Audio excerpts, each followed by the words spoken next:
let's go through how to use Accessibility Tracker. I'm currently on the accessibilitytracker.com homepage. I'm going to go to the top right and click sign in. And I already have an account. If you don't already have an account, you can get started with a free plan, but I'm going to log into my existing account, which contains multiple projects. So it's going to take a few seconds to log in. And then once we log in, we are going to arrive at our dashboard. And this dashboard overview is going to contain all of our projects if we already have an account and have already added projects. So you can see here, I already have one project showing, but there are several underneath, but we're not going to focus in on the existing projects. I'm going to create a new project for the purposes of this tutorial. And so we now arrive at a projects page where we can scroll down and see a quick card overview of all of our projects. But I'm going to select new project once again, and then up comes a pop-up, create a new project. We're going to enter in a project title. I will call this project Web Accessibility. And then for the description, I will write make our website WCAG 2.1 AA conformant. And then the platform type I'm going to leave as website web application. You can change that based on whatever platform you are using. So for example, if it's an iOS app, you could select that, but I'm going to leave that as website web application. And then I'm going to enter in accessible.org as the project URL. And then I'm going to create a project. So now a new project has been created. I'm going to scroll all the way down under your projects to find the last project we've created. And here it is, Web Accessibility. So now I'm going to view details under this card for Web Accessibility. So it's going to load our project details. And remember that because this is a brand new project, we're not going to have any data. We're not going to have any issues here. So what up comes this new project. We can view the issues, we can edit the details, we can see the date it was created on, we can see the date it was last updated on, and we can even delete the project if we'd like. But of course, we are creating a new project, so I'm going to scroll down, and we see here under project analysis, there are no issues found, and that is because we need to upload an Excel spreadsheet audit report. Now, if you don't have an audit report with you, what you can do is you can search for accessible.org sample accessibility audit report. And if you go ahead and search this, you will find our audit report page. You can download our sample accessibility audit report. I've already got it pulled up here. I've got the post pulled up. So you just search Google. It's easier that way to find it than me reciting the URL. But here you can go ahead and you can see right away in this post, you have a link to download a sample audit report spreadsheet, and it's just got sample data for you to use. All right, so I'm going to go back to the project, and now I'm going to click on the upload icon in the very center, and we are going to upload this sample accessibility audit report. Now, depending on what report you are using, you may need to map the header columns, the headers for the different columns of data in your Excel spreadsheet. So here, because I've already got the headers aligned and mapped with Accessibility Tracker, how Accessibility Tracker accepts the information already comes populated. And so here you can see a data preview. So what's important is that you have the columns WCAG, so WCAG, you have the column issue, and then you have the column URL.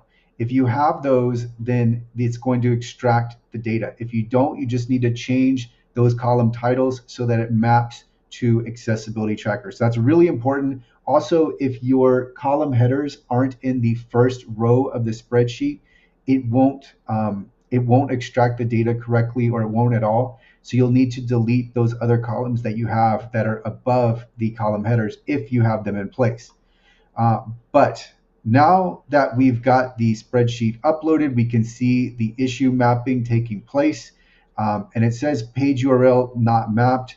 We will see. I could change that in the spreadsheet if I wanted to, but for now I'm going to leave it. In fact, you know what? Oh, and here we go. So what we can do is we can scroll down and we can go ahead and for page URL, we can map this within Accessibility Tracker. So we'll go to URL because that's what the title of the column is in Excel spreadsheet. We can go here and this will map to URL. And so for any other columns, we can do the same thing. We can map them to Accessibility Tracker. So here we have the required fields and then we have optional fields. So the absolutely required fields are issue, WCAG success criterion, and page URL. So just remember for those, we're going to map those if they aren't automatically loaded in our data preview.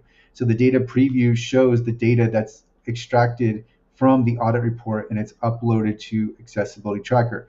Now, this is a fairly simple demo here because I've already used an accessible.org audit report and but if you're using another audit report, just know that you may need to map those columns. And it really is as simple as either changing the column titles, the column header titles, or going over here and mapping the URLs, the required fields to the appropriate required fields.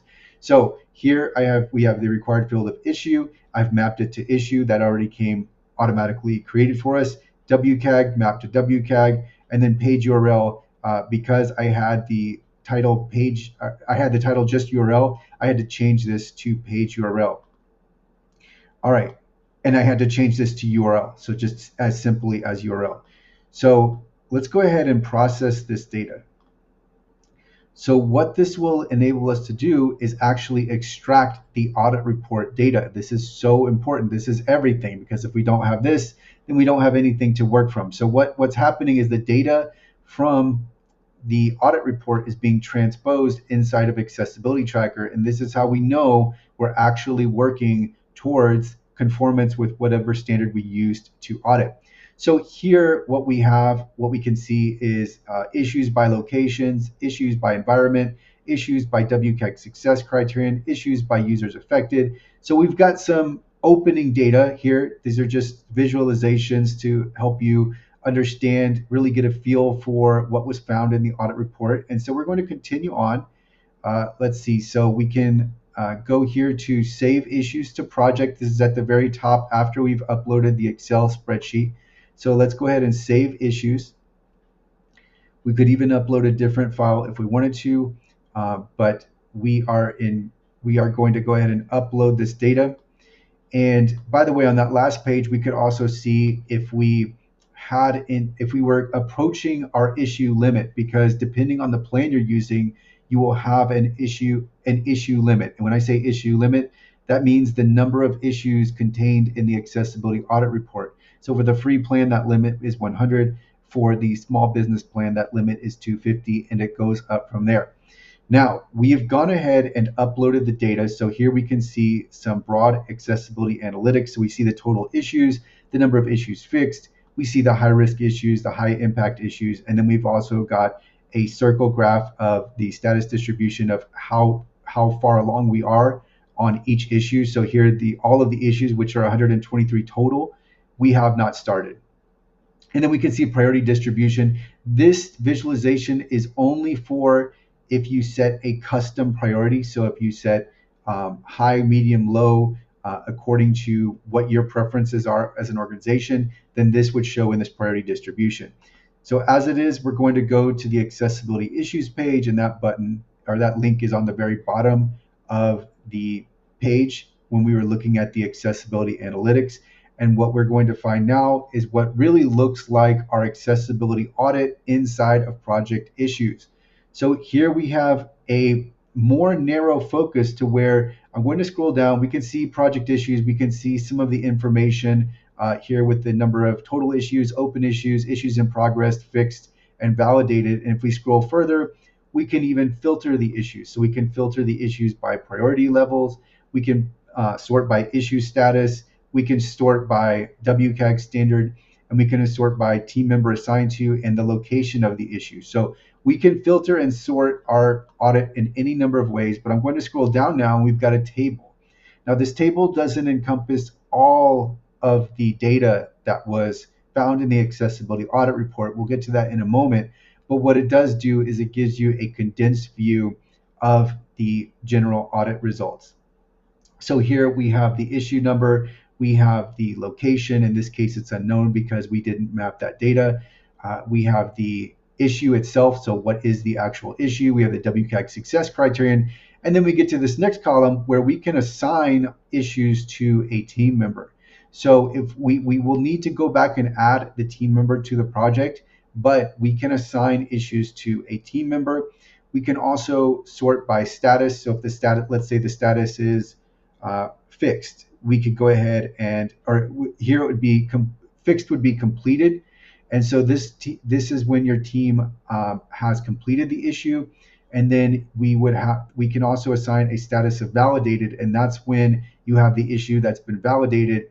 Usually this is going to be by the auditor, but it can be by someone from it could be from someone within your own team if you so wanted, but you want to make sure that when an issue is marked as validated, it has been indeed resolved. So we can choose any number of statuses: needs work, discarded, on hold, completed, in progress, and not started. Currently, all of the issues are set to not started. And again, we can set priorities for each issue. So we can set priorities of low, medium, and high. But what most users will end up doing is sorting by either user impact or risk factor. So user impact is going to, what it does is you have a score that is assigned to each issue based on the WCAG success criterion. And the score is weighted by the overall impact of the accessibility issue. Now, obviously, all accessibility issues can be extremely important, but here we're looking at where is the most overall impact for fixing a particular issue. So what issues impact the most number of users with the most amount of impact? That is this formula that is baked into impact, and we can sort by impact. We can also sort by risk factor. So risk factor is based on the number of times an accessibility issue was claimed in a complaint filed in court. So this focuses in on the amount of risk an issue holds relative to the ongoing serial litigation over website accessibility in the United States. And then when we see validated at, this gets into the date the issue is validated on. This column is not that important, but it is there if you want to see what date the validation took place. And then now we can see there's an action. So there we can view the issue, or we can delete the issue. You probably don't want to delete the issue unless maybe just for some reason you don't want it on there, you don't want it to be shown. But view the action will be very important. One note here is that we likely will consolidate the audit report viewing right here to where you're not seeing as many columns, so that we can focus in on the most important columns. But you're getting, no matter what order or what columns are showing, now you understand exactly what is happening with this transposed audit report. So I'm going to go ahead and view the issue. And when we view the issue, what happens is we get all of the data for that specific issue from the audit report. And so here we're going to look and we see the issue number, which we're updating currently. And when I mean we're updating, the issue number is being updated so that it matches the audit report. So this is on our back end. But here we have the location information, so we can see the location of the issue. Here we can see the page URL, we can see the environment, we can see the issue description, we can see the applicable code, and the auditor's recommendation. We can also see the users affected. So here, this would be users who are blind or low vision, also users who have a cognitive a disability, and then we can also see any notes that were left in the audit report. We can see the timeline here, when this issue was created, when it was last updated. We can see who it was assigned to, so what team member, any priority that has been set. We can also see the status of this issue. So this is information that's going beyond the audit report into where we're getting more detailed, and we're getting to what is actually happening with this audit report on the side of progress on the side of remediation. And then we can also see the WCAG success criterion. So we can go in here and we can edit the issue. So this is really nice because if we need to edit the actual issue data, we can do that. So if for whatever reason, maybe it's an internal audit, maybe someone audited and you want to change the audit result, you could do that in here. You can even delete the issue from this issue view. I'm going to go ahead and we could add a note right here. So we could add a note and have that in here, but I'm going to go ahead and not make any changes. And I'm going to analyze with AI because this is one of the really the marquee features of Accessibility Tracker. Here we can select from any number of AI tools. And the reason these are different AI tools is because they have different prompts. But what's really nice to using Accessibility Tracker AI versus another LLM is that you have all of the data that's been pre-prompted and pre-loaded so that when you are conducting this analysis, then all of the information is in place and all you need to do is select a tool. So the different tools are simplify and explain. And here we're explaining the accessibility issue in plain language with simple examples. You can select detailed technical answer, and this is where you provide a comprehensive technical option here. You have the actual code examples, and you have the detailed technical answers. So this is going to be more for developers. And then we also have a tool for alternative approaches. So if you don't like the suggestion that the auditor made, or if you don't like maybe the detailed technical answer isn't what you're looking for and you just want to explore another way to approach accessibility, there's a tool for alternative approaches. You can also get a detailed look at the WCAG standards, so you can look at the success criteria in play with this issue, and then understand what the actual technical requirement is. And then last, we have your custom analysis. So if you have a question or if you have a prompt that doesn't fit into one of the four above, then we have this last tool where you can get a custom analysis based on your input.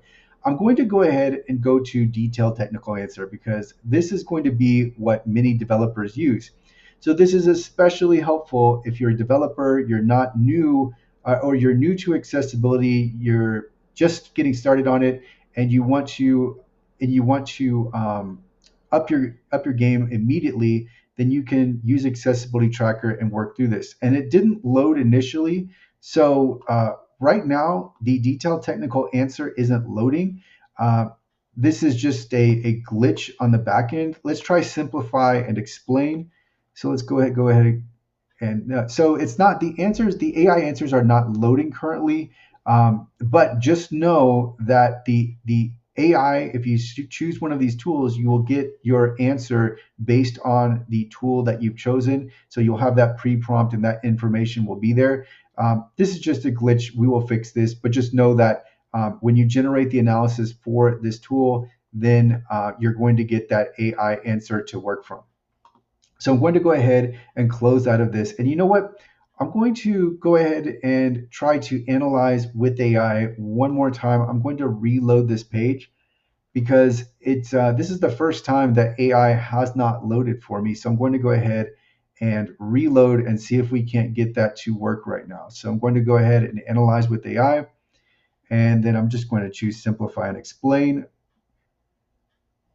So it's currently loading the answer here, and it's going to take a few seconds because it's not streaming the answer, although we may change to streaming just so that you can get the answer. And it didn't load again. So this is just on the back end. We'll go ahead and fix this, but know that you would get an answer based on that pre-prompt for this specific issue. All right, so that takes us through AI. What I'm going to do now is I'm going to go back to the navigation. I'm going to go to projects, and what I want to do is show you how to add a team member. So I'm going to go ahead and scroll down on projects. We're going to go to the last project, and this is the web accessibility project. So we're going to look at this project individually, and once this loads, we will be able to change our team members. So here we have the analytics view as a default. What we can do is we can switch under project management this project management card, we can switch from analytics to team members. So I'm going to do that now. And so we can add a new team member under the team management section. So what I'm going to do is add a team member, and we can invite that team member with an email address. So I'm going to enter in my email address, chris@accessible.org, and then we can select project member or project manager. In most cases, you yourself will be the project manager, so you can select, you can leave it as project member, and this is going to enable someone to make changes to the project, change the status, for example, edit the issue. As we looked at the individual issues, be able to edit that issue, and then we can save changes. So now you've got a really good feel for Accessibility Tracker. We've gone through most of the features. Just know that new features are coming. We're also going to simplify the interface. And at that time, I will make another tutorial. But for now, you have a much better understanding of how to use Accessibility Tracker. And if you go through these flows, it's going to make your accessibility project so much easier, so much more efficient, and also effective, because nothing will be lost in going back and forth over email and over Zoom calls. This focuses all of the attention where it should be, on resolving these issues one issue at a time. So if you would like to sign up for a free plan, you can go to accessibilitytracker.com.